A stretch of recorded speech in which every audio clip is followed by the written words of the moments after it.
Happy Friday. I'm Chief Forecaster Dakota Hunter with your First Defense forecast. And again, it's hot and humid. That's going to be the story over the next couple of days. So the heat warning does remain in effect for areas north of here. That's all these counties shaded in purple. That is a heat warning that goes until 6 o'clock tomorrow afternoon. For the remainder of western New York and northwest PA, there is a heat advisory that goes until 6 o'clock tomorrow. And the heat advisory for northwest PA actually goes until 8 o'clock tomorrow. The most extreme amount of heat, used figuratively because extreme by our standards, is going to be up from Buffalo to Rochester, but it will still be hot and humid down here. Heat indices down here could easily range between about 95 to about 104 degrees. And now there is a marginal risk for severe weather. This is basically late this afternoon going into tonight, and that's a level 1 out of 5. It's mainly going to be heavy rain, but if we do get a couple stronger storms, there could be some gusty winds talking about it. So here is the data on this. So pretty much the strongest level of heat is going to be pretty much now until Saturday evening. That's when all the heat advisories and warnings go.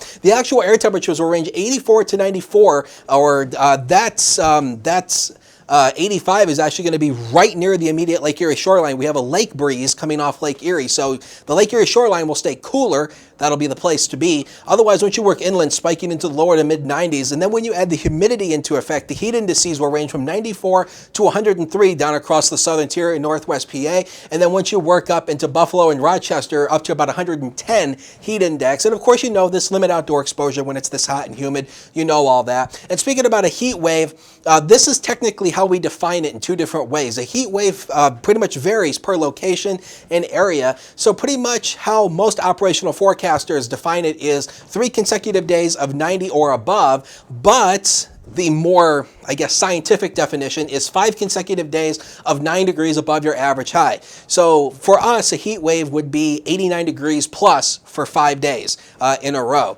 But what's coming today and tomorrow is not a heat wave by pretty much by definition, but who cares? It's going to be hot and humid.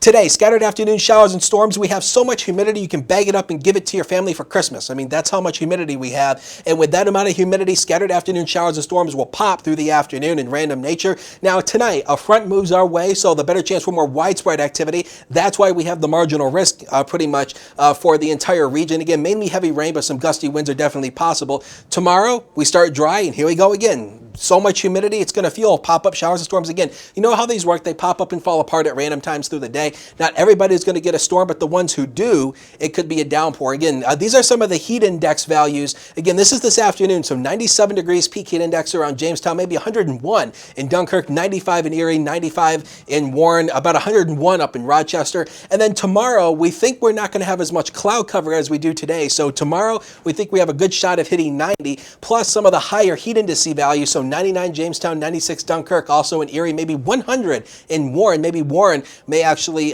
hit the triple digits, and at about 104 up in Batavia, 100 in Olean as well. So again, you know how to stay cool in this, air conditioning, water, all that stuff. You know that. You don't need me to tell you that. So the forecast for today, hot, steamy, scattered afternoon and evening showers and storms that pop up in random nature. Otherwise, partly to mostly cloudy. This is part of the reason why we're not going to be as warm today, because some of the cloud cover, not as warm, used figuratively, is going to help kind of insulate us a little bit. 94 to pretty much 84 to 93, and a wind averaging less than 15 miles per hour is not going to help too much either. So again, tomorrow we think we have a good shot of hitting 90, because again, we're not going to have as much cloud cover. Still warm and humid on Sunday, but the heat indices will still range from the mid to upper 80s, so still pretty bad. But the turnaround comes our way on Monday, and pretty much all of next week will be below average. Every high temp you see on that forecast next week is below average. The average high is 80. So it's Christmas in July, and we started dry, and then we begin a chance for a few more scattered showers and storms next Thursday.